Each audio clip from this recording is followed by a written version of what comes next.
নমস্কার বন্ধুরা, আমি শুভনীল। সকালবেলায় একটা টপিক নিয়ে একজন আমাদের বড়দা, যে সিনেমা নিয়ে কথাবার্তা বলে, সবচেয়ে ফেমাস মানুষটা, সে একটা ভিডিও করেছে। সেখানে কর্পোরেট বুকিং নিয়ে কথাবার্তা হয়েছে। তারপর আমি দেখলাম মহারাজ ভিডিও করেছে। তো আমার দাদার কমেন্ট সেকশন দেখে ভিডিও করবার ইচ্ছাটা জাগলো আর কি মনে। সেই কমেন্ট সেকশনে দেখলাম অনেকে বলতে চাইছে যে এখানে বহুরূপীকে মিন করা হয়েছে বা এখানে খাদানকে মিন করা হয়েছে। মজার ছলে বলছে বা কেউ নাম নিয়ে সিরিয়াসলি বলছে, অনেকে বলছে, কমেন্ট সেকশনে বলছে। দাদা কিন্তু বলেনি, বা দাদার ওই ভিডিওতে আমার মনেও হয়নি যে কোনোভাবে খাদানকে বা বহুরূপীকে পোক করছে। আমি ভিডিওটা দেখেছি, আমার মনে হয়নি। আমি ভুল বুঝতে পারি, বাট আমার মনে হয়নি যে দাদা কাউকে পোক করছে কোনো ছবিকে। শুরুতেই একটা ইনফরমেশন দিয়ে দিতে চাই। ন্যাশনাল মাল্টিপ্লেক্স বলতে আমরা জানি শুধুমাত্র পিভিআর, সিনেপলিস, আইনক্স, এই তিনটে। তো এই তিনটে মোট কত জায়গায় রয়েছে বা কটা আছে, যদি আমি তোমাদেরকে হিসেব দিই, সব জায়গায় খাদান বা বহুরূপী কিন্তু রিলিজ হয়নি। আমি লাস্ট রিলিজ এই যে স্কাই ফোর্স অক্ষয় কুমারের সিনেমাটা চলছে, সেখানে আমি শুধুমাত্র কলকাতা বেল্টে, প্রতিটা হলই তো হিন্দি ছবি নেয়, তো প্রতিটাতেই রিলিজ হয়েছে আইনক্সের। তো সেই আইনক্সগুলো গুনলাম। বুকমাই শোতে গিয়ে তোমরাও গুনে নাও, 11টা আইনক্স রয়েছে কলকাতায় শুধু। আমি সারা পশ্চিমবাংলা ব্যাপী ধরলাম 18টা আইনক্স আছে। কলকাতায় 4টে পিভিআর আছে, আমি অল ওভার বেঙ্গল 8টা ধরলাম। তারপরে রয়েছে সিনেপলিস, কলকাতায় 2টো, আমি অল ওভার বেঙ্গল 8টা ধরলাম। তাহলে মোটামুটি 30টা বা 32টা এই আইনক্স, সিনেপলিস, পিভিআর পশ্চিমবাংলাতে রয়েছে। এই মাত্র 30টা 32টা থেকেই কিন্তু 2,77,00,000 কালেকশন এসেছে। সেই জায়গা থেকে 20 কোটি বাড়িয়ে তো বলছেই না, আমি তো বলবো কম। যদি এই 35টার মতনই ধরলাম, চলো 35টা থেকেই 2,77,00,000 চলে আসে, তাহলে বেঙ্গলে কিছু না হোক এই খাদান তো 100টার ওপর হল বা মাল্টিপ্লেক্স চেন মিলিয়ে করেছে তো রিলিজ ছবিটা। তো সেখানে যদি 35টা থেকেই এটা হয়ে যায় শুধুমাত্র এই মাল্টিপ্লেক্স চেন থেকে, তাহলে বাদবাকি সিঙ্গেল স্ক্রিন বা অন্য জায়গা থেকে কি ওই কালেকশনটা অস্বাভাবিক এতদিন চলার পর? তোমরা শুধু ওই তিনটের হিসেব দেখছো, 2,77,00,000। এসভিএফ একটা বিশাল বৃহৎ মাল্টিপ্লেক্স চেন ওয়েস্ট বেঙ্গলে, তারও একটা ক্যাপাসিটি হিউজ রয়েছে, এবং টিকিট যেহেতু প্রাইস কম, সেক্ষেত্রে লোক ভরে ভরে যাবে, এবং এসভিএফ এর অ্যাম্বিয়েন্স খুব ভালো। এসবিএফ এর কালেকশন যদি অফিসিয়ালি আনা হয়, সেখানে দেখবে এসবিএফ থেকেই শুধু ওয়েস্ট বেঙ্গলে যা রয়েছে 2 কোটি টাকা চলে এসছে, এবং যে হারে ছবিটা চলেছে খাদান। এসএসআর এর অনেকগুলো চেন রয়েছে ওয়েস্ট বেঙ্গল ব্যাপী, বায়োস্কোপ রয়েছে। তো এই এক একটা জায়গা, এবং কিছু কিছু হল তো খাদানের জন্য খুলে গেছে।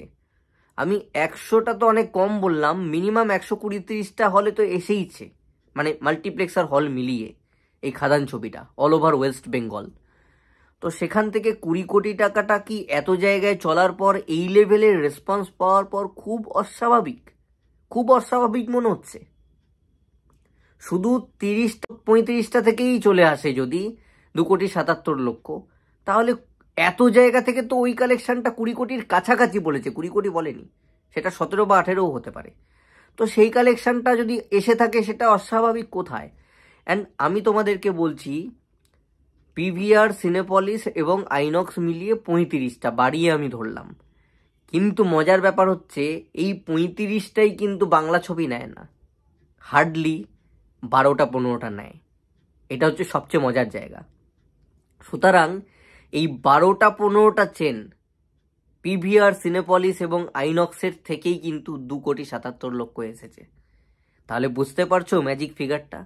যদি 12-13টা বা 15টা থেকে চলে আসে 2,77,00,000, তাহলে 17-18 বা 20 কোটি টাকা কি খুব ইম্পসিবল 120-30টা জায়গায় রিলিজ হওয়ার পর? এবং কত কত শো পেয়েছে। আইনক্সে তো হয়তো 2টো করে শো দিয়েছে, এমন এমন সিঙ্গেল স্ক্রিন রয়েছে যেখানে 4টে করে খাদানকে শো দেওয়া হয়েছে, সেখানকার সিট ক্যাপাসিটি অনেক বেশি, সেই জায়গা হয়তো হাউসফুল 4টে শোই দেখেছে খাদানের রিলিজের সময়, বহুরূপী রিলিজের সময়। এবার বহুরূপী পুরোটা মাল্টিপ্লেক্সে খেলেছে, লং রানে টেনে দিয়ে কালেকশন করেছে। খাদান কম সময়, বাট যেহেতু সিঙ্গেল স্ক্রিন ছিল, তাই সেমই মোটামুটি কালেকশন করেছে অথবা ছাপিয়ে গেছে। এই হচ্ছে আসল কথা। তো কর্পোরেট বুকিংয়ের প্রশ্নই নেই অ্যাটলিস্ট খাদান বা বহুরূপীর ক্ষেত্রে, যে দুটো সবচেয়ে বেশি কালেকশন করেছে 2024-এর ছবি হয়ে। বহুরূপীতে যদি আমি চলে আসি, বহুরূপীর কালেকশন নিয়ে যদি কেউ সন্দেহ প্রকাশ করে, বহুরূপীর যে কালেকশনটা লাস্ট অ্যাটলিস্ট আমি জেনেছি সেটা হচ্ছে 17 কোটি টাকা। সেটা অনেকে অস্বাভাবিক বলতে পারে, বাট বহুরূপী ছবিটা কতদিন ধরে চলছে সেটা তোমাদেরকে দেখতে হবে। রবিবার দিন এলে বুক মাই শো খুলে তোমাদেরকে চেক করে দেখতে হবে, এখনো অকুপেন্সি 50-60% থাকে রবিবার দিন এলে। আজকেও বহুরূপী কবে রিলিজ হয়েছে? পুজোর সময়। কতদিন হলো? ছবিটা এখনো চলছে। এখনো হয়তো এমনি নর্মাল ডেজে হয়তো 20% 25% অকুপেন্সি ধরে রেখেছে। কম কি? এতদিন ধরে চলার পর ওই কালেকশনটা এসেছে। জল মেশানো না মেশানো নয়, সেটা আলাদা একটা ভিডিওর আলাদা কন্টেন্ট। বাট বিরাট যে অস্বাভাবিক কথাবার্তা বলছে বহুরূপীর কালেকশন নিয়ে তেমনটা নয়, কারণ ডিউরেশন। যুক্তিগত দিক থেকে অনেকে বলবে বহুরূপীর কাছে তো সিঙ্গেল স্ক্রিন ছিল না, যেটা খাদানের কাছে আছে, তাহলে এত কালেকশন এলো কি করে? বহুরূপী মাল্টিপ্লেক্স ওরিয়েন্টেড, অ্যান্ড সেই কারণে এতদিন ধরে চলার পর ওই কালেকশনটা এসছে। খাদানের ক্ষেত্রে কিন্তু এতদিন হয়নি রিলিজের, তার মধ্যে এই কালেকশন এসছে, বা বহুরূপীর চেয়ে বেশি এসে গেছে।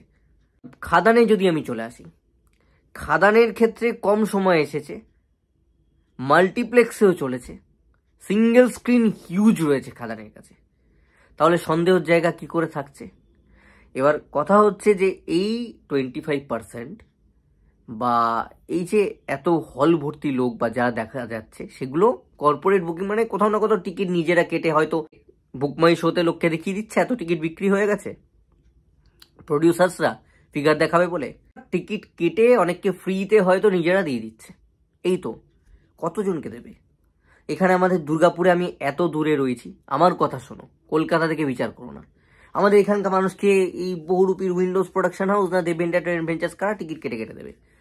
যদি সেটাই হতো, আমি সিনেমা নিয়ে চর্চা করি অ্যান্ড দেবদার প্রচুর ভিডিও করি, আপনার সৌমিত্রিষা টিকিটও পাইনি, 4 বার মতন দেখবার প্ল্যান রয়েছে, 3 বার হয়ে গেছে, 4র্থবার আমি দেখতে পাইনি, আগের রবিবার টিকিট পাইনি বলে ভিডিও করেছি। তো এটা হচ্ছে ব্যাপার। তো সর্বপ্রথম তো তাহলে আমাকেই দিয়ে দিত, আমি এত ভিডিও বানিয়েছি ফ্রিতে, তো আমাকেই দিয়ে বসে থাকতো। আমি তো সিনেমা দেখতাম, 3 বার দেখেওছি, 2 বার দেখেছি, এটা জানানোর পরও তো অ্যাটলিস্ট একটা টিকিট পেতাম। পেয়েছি? পাইনি তো। আমি যেখানে পাচ্ছি না, সিনেমা নিয়ে কথা বলবার পর এত ভালো ভালো ভিডিও বানাই, পজিটিভ কথাবার্তা বলি, ওদের তো কিছুটা প্রচারও হয়, 2-5 জন তো আমার থেকেও জানে, তো সেখানে আমি পাচ্ছি না, কাকে ধরে বেঁধে দিতে যাবে? দুর্গাপুরে ওরা কতজনকে চেনে? তাদেরকে টিকিট কেটে দিচ্ছে, টিকিট কেটে দিচ্ছে তবে গিয়ে হল ভরছে। যদি আমি যুক্তি দেখাই যে হল ভর্তি রয়েছে, তখন তোমরা যারা ক্রস করছো তারা এই কথাটা বলবে যে ওগুলো তো দেব টিকিট কেটে ফ্রিতে টিকিট দিয়ে পাঠিয়ে দিয়েছে। তোমাদের মনে হয় কলকাতা থেকে এত সামান্য এত এত যে লোকজন, সাধারণ মানুষজন, তাদেরকে টিকিট কেটে কেটে দেবদা দিচ্ছে? আর হলে কি লেভেলের ভিড় রয়েছে আমি স্ক্রিনে শো করিয়ে দেবো। আমার 3rd টাইম ওয়াচের এক্সপিরিয়েন্স, আমি মাল্টিপ্লেক্সে দেখেছি, সেখানকার এক্সপিরিয়েন্স, অ্যান্ড সিঙ্গেল স্ক্রিনেরও দেবো ভর্তি। সিঙ্গেল স্ক্রিনের হয়তো আমি যেখানটায় ছিলাম ড্রেস সার্কেল, ওখানে হয়তো 120-30 জনের ক্যাপাসিটি, ওটা হাউসফুল ছিল। রেয়ার স্টলে 15-20 জন বসে দেখেছে, যেটা খোলাই হয় না। ওখানে একটা কিছু হয়েছিল, দুর্ঘটনা, একজন মারা গেছিলেন, মার্ডার বা কোনো সুইসাইড কিছু ছিল, সেই কারণে সেই রেয়ার স্টলেও 15-16 জন বসে সিনেমা দেখেছে। ব্যালকনিতে 60-70% লোক ছিল, ফার্স্ট ডের কথা বলছি, ওয়ার্ড অফ মাউথ যখন আসেনি। অ্যান্ড বক্সেও ফুল ছিল, বক্সেও কিছু আছে ক্যাপাসিটি লোকজনের। তো মোটামুটি কমপক্ষে 400-র ওপর লোক হয়েছিল ওই ফার্স্ট ডে ওই শোটাতে, সিঙ্গেল স্ক্রিনের কথা বলছি, দুর্গাপুরে। অ্যান্ড আমি বলছি এই সিঙ্গেল স্ক্রিনে টেক্কা আসেনি, দেবদার বহু প্রিভিয়াস ছবি আসেনি, সেই সিঙ্গেল স্ক্রিনে এত লোক দেখেছে। এগুলোকে টিকিট কেটে কেটে দেবদা দিয়েছে? এই দুর্গাপুরের লোকজনকে চিনলো কি করে? বাড়ি বাড়িতে টিকিট বিলি করে বেরিয়েছে যে আমি কেটে দিয়েছি, নাও গো আমার খাদান দেখে এসো গো, গাড়িতে করে ঘুরে বেরিয়েছে? মানে এটাই কি দাঁড়াচ্ছে তাহলে যুক্তি অনুযায়ী তোমাদের? মানে এটা হয় সম্ভব? আর ভিড় তো তোমাদের সামনে রয়েছে, আমি স্ক্রিনে দিয়েই দিচ্ছি। মাল্টিপ্লেক্সেও তাই, 3rd টাইম যখন আমি দেখি, হল ভরিয়ে লোকজন দেখছি, লোকে দেখছি। মানে 4th উইকে এসে লোকে মোটামুটি 80% ফুল করিয়েছে সিনেমা। আর তাও এটা শুক্রবার দিন, কোনো রবিবার ছিল না। তাতে একটা মাল্টিপ্লেক্সে SSR, যেটা শতদীপ সাহার আমাদের দুর্গাপুরে রয়েছে, সেখানে কালকি ছবি আমি যখন 3rd ডেতে দেখছি, ট্রিমেন্ডাস কালেকশন চলছে সারা দেশব্যাপী, অথচ কালকির 14 জন লোক ছিল SSR-এ। সেই SSR-এ 4th উইকে আমাদের SSR সিনেমাতে শুক্রবার দিন 80% মতন ফুল, কি 80-র চেয়ে বেশি, আমি 80 ধরছি। এবং ভিডিও সহ তোমাদের কাছে প্রমাণ রয়েছে, দিয়ে দিচ্ছি। এগুলো সব দেবদা করে দিচ্ছে, কর্পোরেট বুকিং কেটে ফ্রিতে দিয়ে দিচ্ছে। আর যদি কেটে দিত, শুধু টিকিটটাই কেটে দিয়েছে, দর্শক বাদবাকি ওই দেখে টিকিট বিক্রি হয়েছে দেখে সিনেমা হলে সিনেমাটা দেখতে যাবে, তাহলে তো হল ফাঁকা থাকতো। হলে এত লোকজন এলো থেকে, এইগুলো ভাববে, এগুলো দিয়ে বিচার করবে। আমি কিন্তু 4th উইকের কথা বলছি, এটাও তোমাদেরকে মাথায় রাখতে হবে। 4th উইকে এসে দুর্গাপুর, যেখানে কোনোদিন কোনো সিনেমার ক্ষেত্রে আমি এই লেভেলের অরেঞ্জ হতে দেখিনি, কোনো হিন্দি ছবির ক্ষেত্রেও দেখিনি, হাউসফুল হতে দেখিনি, সেখানে খাদানের এরকম রেসপন্স ছিল। সব বুকিং করে দিয়েছে, তাহলে এত লোক বেরোচ্ছে হুড়মুড়িয়ে কোথা থেকে? চারিদিকে এত রিলস হচ্ছে, প্রতিটা কন্টেন্ট ক্রিয়েটার যারা বাংলা ছবি দেখে লাইফে পোস্ট করে না, প্রতিটা বাংলা সিনেমা না দেখা বাংলারই শিল্পীরা রিলস বানাচ্ছে বাংলা কিশোরী গানে, বাংলা ছবি দেখতে যাচ্ছে বাংলার শিল্পীরা, সিরিয়ালের ছেলেমেয়েরা। তাহলে এত লোকে যে দেখে সোশ্যাল মিডিয়ায় ছবি পোস্ট করছে, দেবদার পোস্টারের সাথে টিকিট কেটে ব্লগ বানাচ্ছে, ভিডিও তুলে ধরছে, কত লোক হয়েছে সেই ভিডিওতে আমরা দেখতে পাচ্ছি সিনেমা হলের ভেতর। রিভিউয়ার্সরা যখন যাচ্ছে পাবলিক রিভিউ, পাবলিক রিয়াকশন নিতে, সেখানে এত লোক বেরিয়ে আসছে আমরা দেখতে পাচ্ছি। সেগুলো কি করে হচ্ছে? সব দেবদা পাঠিয়ে দিচ্ছেন, সব দেবদা টাকা ছড়িয়ে ছড়িয়ে বলা করাচ্ছে লোককে দিয়ে যে তোমরা আমার পোস্টারের সঙ্গে ব্যানারের সঙ্গে ছবি তুলে পোস্ট করো, ব্লগ বানাও। তাহলে না দেবদা সিনেমায় কি খরচা করেছে, 50 কোটি টাকা এইসব করতেই বেরিয়ে যেত। তোমরা যেরকম ভাবে ছবিটাকে বলছো ফেক কালেকশন, তাহলে এই কালেকশন যদি দেবদাকে এইভাবে করতে হতো, সবাইকে টিকিট দিয়ে হল ভরিয়ে এত লোক এনে, যাদেরকে ইনফ্লুয়েন্সার বলছি তাদেরকে সব টাকা দিয়ে দিয়ে পোস্টারের সঙ্গে ছবি তোলানো করানো, আম পাবলিকদেরকেও টাকা দিয়ে পোস্টারের সঙ্গে ছবি তুলতে বলা, ব্লগ বানাতে বলা। নর্মাল পাবলিকেরাও তো ব্লগ বানাচ্ছে, নর্মাল পাবলিকেরাও তো খাদান দেখতে গেছি বলে ভিডিও ছাড়ছে ইউটিউব, সোশ্যাল মিডিয়া, ইনস্টাগ্রাম, সব জায়গায়। তাদেরকেও তার মানে দেবদা টাকা দিয়েছে। তাহলে এত টাকা যদি লোকটা ছড়ালোই, তাহলে তো 20 কোটি কেন, তাহলে তো 50 কোটি টাকা তার পকেট থেকে এমনি বেরিয়ে গেছে অলরেডি। তারপর তো 20 কোটি ঢোকার ব্যাপার। আর 20 কোটি ঢুকবে কোথা থেকে? তোমাদের কথা অনুযায়ী তো লোকজনকে দেবদাই এনেছিল, সুতরাং ওই 50 কোটি খরচাই হয়েছে, ব্যয় হয়েছে। লোকজন তো আসেনি, ওগুলো তো ফ্রিতে টিকিটে দেখতে চলে এসেছিল সিনেমা হলে না, ওখানে তো দেবদাই খরচা করে ওদেরকে এনেছে। মানে কি হাস্যকর 2025-এ দাঁড়িয়ে এটা যুক্তি। এই কদিনের ভেতর কালেকশন এসছে, তার জন্য তোমরা ভিড়টা অবজার্ভ করো। কেন কালেকশন হবে না 20 কোটি টাকার? তোমরা দেখতে পাচ্ছ না সোশ্যাল মিডিয়া ক্রেজটা কি লেভেলে ক্রেজ রয়েছে, কি লেভেলে ভ্লগ হচ্ছে, কি লেভেলে রিলস হচ্ছে, কি লেভেলে প্রমোশন হচ্ছে ছবিটার, লোকে করছে, দেবদা নয়। কি লেভেলে ছবিটা ছড়িয়ে গেছে চারিদিকে, চারিদিকে আলোচনা হচ্ছে লোকের মুখে মুখে। কত ভিডিওতে রিভিউয়ার্সরা নিয়েছে গিয়ে পাবলিক রিয়াকশনস, কত হলের মধ্যে থেকে চিৎকার, সিটি হাততালি, নাচছে পাবলিক, সেই সমস্ত ভিডিও অ্যাভেলেবেল রয়েছে। সেগুলো দেখলেই তো ক্লিয়ার হয়ে যাওয়ার কথা যে কত লোক হচ্ছে না হচ্ছে না।